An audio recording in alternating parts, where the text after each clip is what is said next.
8 наурыз мерекесі қарсаңында алаяқтар азаматтардың мерекелік қарбаласқа байланысты белсенділігін, гүлдер мен сыйлықтарға тапсырыстардың көбеюін, сондай-ақ онлайн төлемдердің артуын пайдаланып, олардың ақшалай қаражаты мен жеке деректеріне қол жеткізуге тырысады.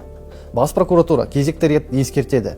Мереке кезеңінде алаяқтар азаматтарға түрлі сылтаулар мен қоңырау шалып, хабарламалар жіберуі мүмкін. Ең көп таралған тәсілдер гүл немесе сыйлық жеткізу рәсімделгені туралы хабарлап, тапсырысты растау үшін SMS-кодты айтуын сұрау. Жалған ұтыс, бонус немесе акция туралы хабарлап, телефонға келген растау кодын атауды талап ету.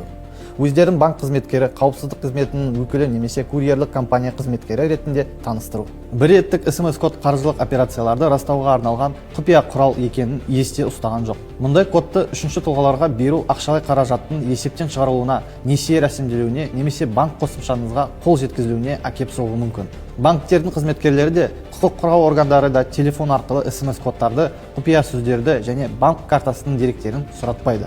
Назар аударыңыздар. Кейбір жағдайларда тауарлары немесе банк өнімдерін ресми жеткізу кезінде растау коды шын мәнінде қолданылады. Алайда, ол тек сіз алдын ала рәсімдеген тапсырыс бойынша жеткізуді күтіп отырған жағдайда және тауарды алғаныңызды растау үшін пайдаланылады.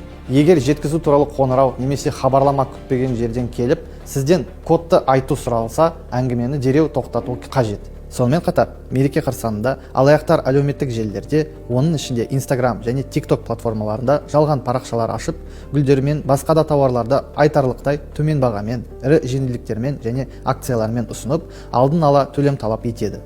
Ақша алғаннан кейін мұндай парақшалар қызметін тоқтатып, сатушымен байланыс мүмкін болмай қалады. Гүлдер мен сыйлықтарды тек сенімді сатушылардан тапсырыс беруге, төлем жасаған кезде алушының деректемелерін мұқият тексеруге, күмәнді сілтемелерге өтпеуге және қандай жағдай болмасын бөгде адамдарға SMS-кодтар мен банк деректерін бермеуге кеңес беріледі. Күдік туындаған жағдайда банкке ресми нөмір арқылы өзіңіз хабарласып, қажет болған кезде құқық қорғау органдарына дереу жүгінген жөн.